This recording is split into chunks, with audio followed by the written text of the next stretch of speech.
Alors que la saison 3 ne pointe toujours pas le bout de son nez, le manga, lui, continue au rythme d'un chapitre toutes les 2 semaines. Le webcomic, quant à lui, a eu droit à 4 nouveaux chapitres récemment, après presque 2 ans d'absence. Dans cette vidéo, on va voir ensemble les prochains arcs qui ont déjà commencé dans le webcomic, et ceux que l'on pourra espérer après une fois que le manga aura attrapé le webcomic. Attention toutefois, cette vidéo contient pas mal de spoils, donc si vous voulez pas vous gâcher le plaisir, je vous conseille de partir maintenant. On a eu droit à 3 arcs depuis la fin de l'association des monstres, l'arc des sœurs psychiques avec Tatsumaki, Fubuki, Psychos, l'introduction des néo-héros, et enfin l'arc du cruel dragon.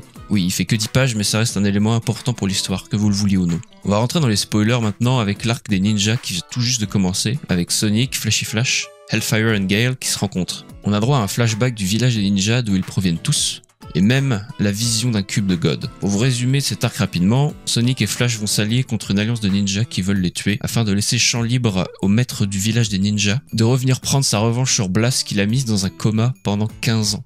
Blast est allé à ce village des ninjas pour certainement s'emparer du cube et au passage à massacrer tout le monde. Sonic et Flash sont les seuls survivants.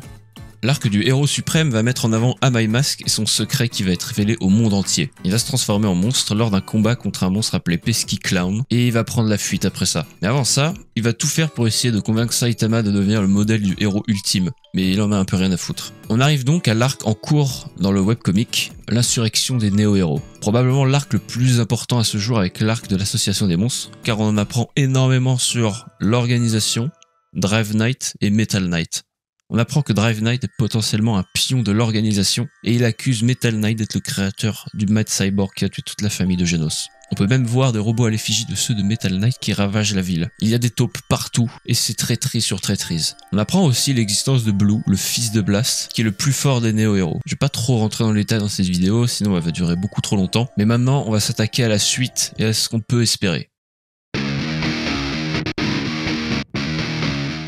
C'est un peu la suite logique de l'arc actuel des néo-héros. Genos est en chemin vers le labo du Dr Beaufeuille pour trouver des indices sur le Mad Cyborg. Une théorie veut que ce soit l'organisation qui ait créé le Mad Cyborg. Beaufeuille va donc dire la vérité à Genos concernant Drive Knight et va se rendre tout droit vers le QG de l'organisation. Je prédis Genos versus Drive Knight vers la fin de cet arc. Et la boucle sera enfin bouclée pour Genos. Il va enfin avoir son gros moment et une dernière victoire.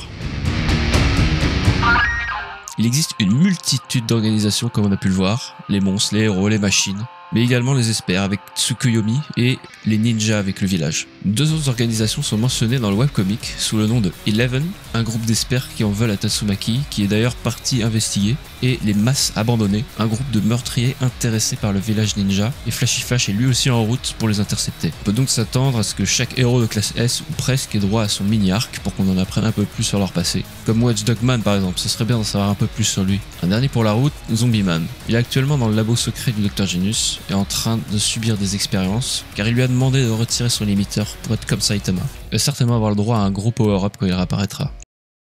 Maintenant, c'est un peu dur d'établir un plan une fois que tout ça sera fini.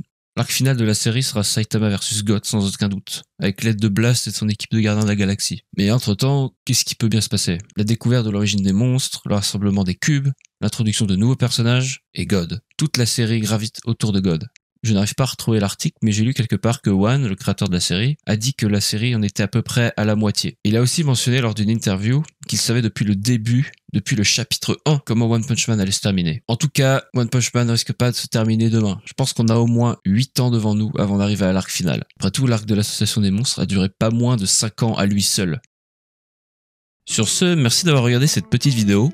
Excusez ma voix si elle sonne bizarre, je suis encore un peu malade et j'ai le nez pris. Mais ça va s'améliorer dans les prochaines vidéos. Je compte continuer à faire autant de vidéos que possible sur One Punch Man. Cette vidéo c'est un peu de test pour voir comment je peux m'améliorer. N'hésitez pas à vous abonner si vous voulez voir d'autres vidéos sur One Punch Man. La communauté française est très peu active sur YouTube j'ai l'impression et je compte bien y remédier.